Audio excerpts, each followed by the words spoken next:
Now on the travel ban and much more coming out today. I'm joined now by KTVU political analyst Brian Sobel. Brian, first, let's talk about the travel ban and obviously the hindering of the progression of the travel ban with this latest judge's decision. Talk to us about what this does. I mean, obviously the next step for Trump is to go to the Supreme Court, but how long can that process take? What are we talking? Well, now that it's been struck down or held for a second time, I think it should say to the administration, opponents are always going to find a judge who will rule against this. Right. So you better find a different course. Okay. Because that's just the way it's going to be. So they have to either start advancing it through the court system, or they're going to have to go to the Congress of the United States and try to pass a law.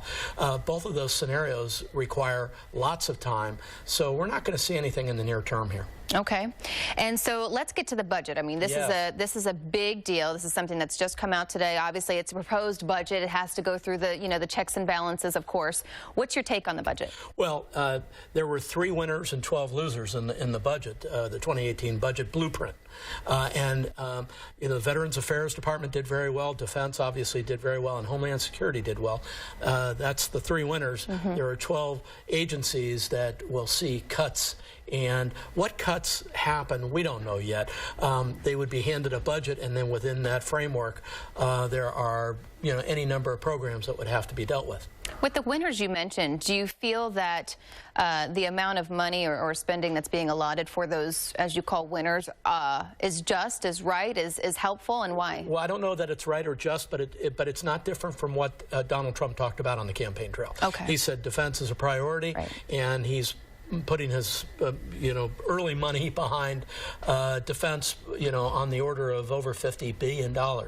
And same with Homeland Security. Talked about protecting the border and that sort of thing. So they're in there. And he talked a lot about veterans, taking care of our veterans, and they did well. So in a sense, his budget very much mirrors what he said he was going to do. Some people are calling this a hard power budget. What kind of message do you think that sends to the American people? Well, I think, what it says is that the president is doing what he said he'd do on the campaign trail. I'm not talking about the rights or wrongs of it, but none of this is going to be a mystery to anybody. This is what we heard on the campaign trail, and it does reward things like the military and other things. And the assumption by calling it a hard power budget or these other phrases that come up means that the other agencies that are delivering services and that sort of thing in communities may not have all the money to do that they've had in the past.